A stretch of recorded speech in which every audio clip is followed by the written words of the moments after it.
My number 4, though, is going to be Conclave. I have a feeling we're going to talk about this again. Well, it's my number 3, maybe... so you could start talking about it. Amanda, you got it on your list or no? It's in my number 2 right now, but it could move around. So we can talk about it now. Yeah, let's talk about it now. My number 4, Chase's number 3, Amanda's number 2, the new film from Edward Berger, who previously brought us All Quiet on the Western Front, which got a bunch of Oscar nominations for Netflix.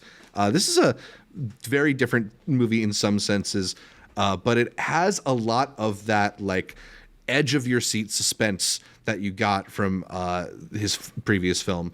This one is a adaptation of a book of the same name that tells the story of this papal conclave of cardinals who come together to pick the next pope after the previous pope dies. And the way it unfolds is full of backstabbing and gossip and all sorts of interpersonal treachery.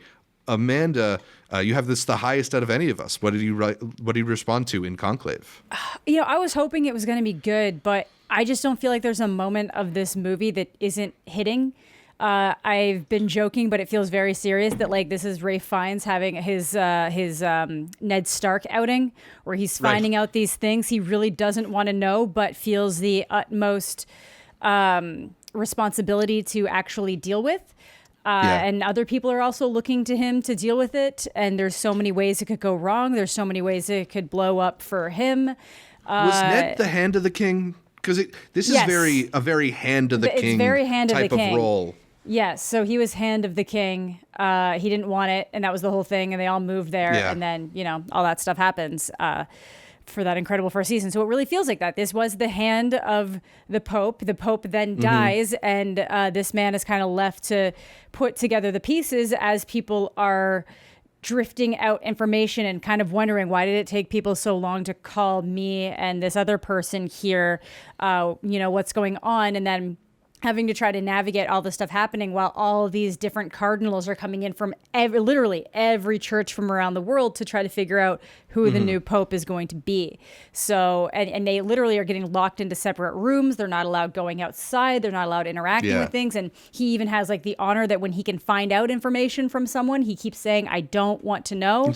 We're going to do this right. So I just think it's such a strong movie, great performances from everyone in here, a really strong ending that, again, I think is losing some people who are taking it in a weird way. I don't know. People are weird and everybody wants to be angry about things, but I thought it was super fun movie. Way more fun than I thought it was going to be for how exhilarating it is.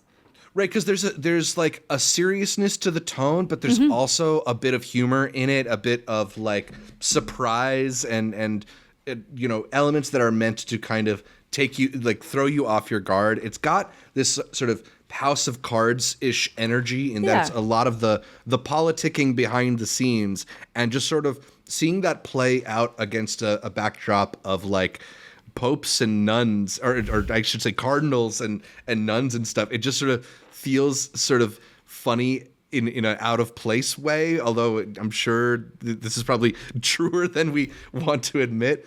Chase, what did he respond to in Conclave? Yeah, I know a lot of people didn't really like the new All Quiet on the Western Front. I really liked it. I thought it was really well directed and a ton of great sequences. I didn't expect the Pope voting movie to be more intense, but he pulls it off. Me and Zach were talking about this as soon as we got out. I think what I didn't want Conclave to be was the Best Picture nominee / potential winner that people say is like a Green Book or a King's Speech, where it's an important movie about an important thing, but it's kind of boring. Conclave could have easily been that movie, the way it's set up. But they do such a good job at making you locked in from the first minute. The score does something similar that people complain about All Quiet on the Western Front, where it's kind of repetitive. It is, but I don't care because it's so good. Like every time it played, I was like, oh shit, like the Cardinals are about to throw it down. This is crazy. And I'm a sucker for like a Game of Thrones or House of Cards when it was good, politic type of thing. And this just hit everything I wanted to. Me and Zach also talked about, I think the one thing holding this back from being the definitive favorite movie of the year for me is that every scene is great, but it feels like it is missing one more amazing scene to really lock it in as like, this is the movie of the year. I can see that. It might bore a couple people. I naturally find something like this interesting, and I find it crazy how this is something we probably could have had a movie about already, and it could have been, like I said, super boring. But Edward Berger absolutely annihilated this. I want to see this again. I keep telling everybody, yeah, the movie where they vote for a new pope is by far one of the most fun movies of the year. And I absolutely loved it. I thought it was great. Yeah, and our complaints are mostly like nitpicks and things that prevent us from giving it like a full 5 or 4.5 stars. But like we both really enjoyed this one, and as you mentioned, like it's not a film that's leaning towards the self-serious and the ponderous. It has interesting themes in it, but it is ultimately it's suspense thriller, and it's very entertaining. For sure.